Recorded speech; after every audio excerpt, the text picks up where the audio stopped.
قل اے محبوب آپ فرمائیے اُنَبِّئُکُم بِخَیْرٍ مِّن ذَلِکُم، کیا میں تمہیں اس سے بہتر چیز بتا دوں؟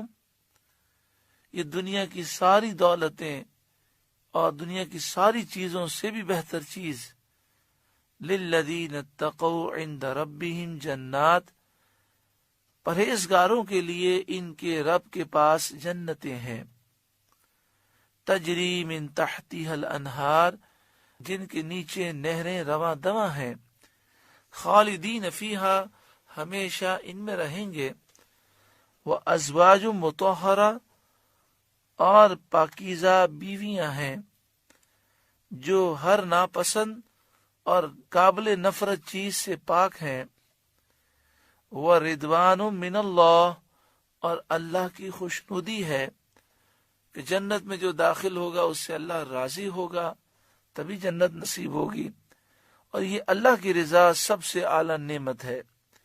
واللہ بصیر بالعباد، اور اللہ بندوں کو دیکھتا ہے، ان کے اعمال کو جانتا ہے، ان کے احوال کو جانتا ہے، اور وہ ان کے نیک اعمال پر انہیں اچھا ثواب عطا فرماتا ہے۔ متقی لوگوں کا ذکر کیا گیا، اب آگے فرمایا گیا متقی کون سے لوگ ہیں۔ اللہ سے ڈرنے والے پرہیزگار لوگوں کی صفات کا بیان ہے۔ الذین یقولون، یہ وہ لوگ ہیں جو کہتے ہیں ربنا، اے ہمارے رب، اننا آمنا، بے شک ہم ایمان لائے، فاغفر لنا ذنوبنا، ہمارے گناہوں کو بخش دے، فاغفر لنا ذنوبنا وقنا عذاب النار، اور ہمیں جہنم کے عذاب سے بچا لے۔ یہ جنتی لوگ، متقی پرہیزگار لوگ، الصابرین، صبر والے ہیں، جو مصیبتوں پر صبر کرتے ہیں، جو عبادت کرنے کے معاملات میں صبر کرتے ہیں، جو گناہوں سے باز رہنے پر صبر کرتے ہیں۔ صبر کی 3 قسمیں ہیں، جو تکلیفیں مصیبتیں آتی ہیں ان کو انسان برداشت کرے اور اللہ کی رضا پر راضی رہے، یہ بھی صبر ہے۔ جو فرائض ہیں، واجبات ہیں، سنت مؤکدہ ہیں، سنت غیر مؤکدہ، نوافل، مستحبات، وہ جب انسان کام کرتا ہے تو اس میں مشقتیں ہوتی ہیں۔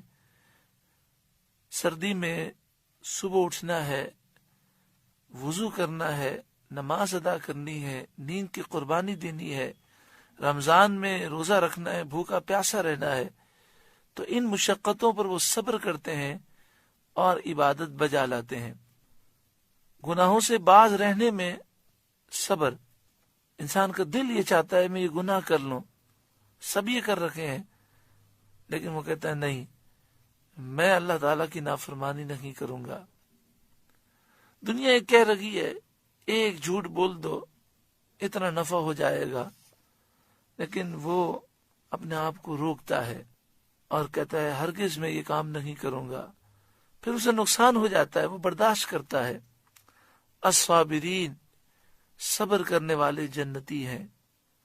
والصادقین، اور سچے، جن کے قول، جن کی گفتگو، جن کا کلام سچا، جن کے ارادے سچے، جن کی نیتیں سچی، اللہ ہمیں ان سچوں میں شامل فرمائے۔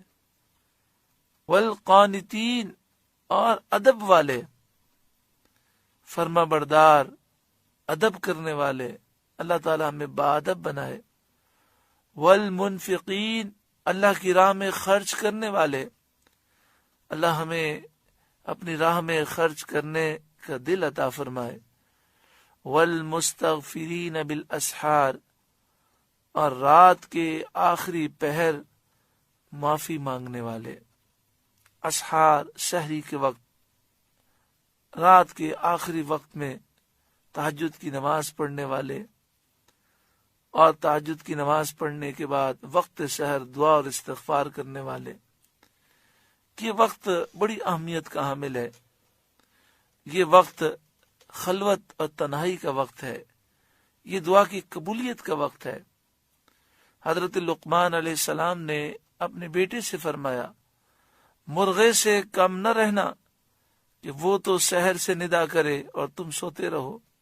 یعنی آپ نے فرمایا بیٹا مرغا تو سحری کے وقت سے آوازیں دے رہا ہوتا ہے، ایسا نہ ہو کہ تو سوتا رہے اور وہ اس وقت اللہ کا ذکر کر رہا ہوتا ہے. یہ وہ وقت ہے کہ جس موقع پر احادیث طیبہ میں ہے کہ اس وقت دعائیں قبول ہوتی ہیں.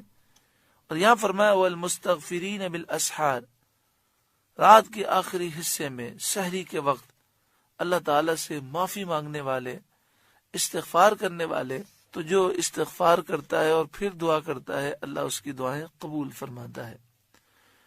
کتنی پیاری صفات کا ذکر ہے. اللہ تعالیٰ یہ صفات ہمیں بھی عطا فرمائے اور ہمیں انہی لوگوں میں شامل فرمائے. شہید اللہ انہ لا الہ الا ہو، اللہ نے گواہی دی کہ اس کے سوا کوئی معبود نہیں. والملائکہ، اور فرشتوں نے گواہی دی. وَأُولُو الْعِلْمِ قَائِمًا بِالْقِسْطِ، اور عالموں نے، جاننے والوں نے انصاف سے قائم ہو کر گواہی دی. لا الہ الا هو العزیز الحکیم، اس کے سوا کسی کی عبادت نہیں، عزت والا، حکمت والا وہی ہے.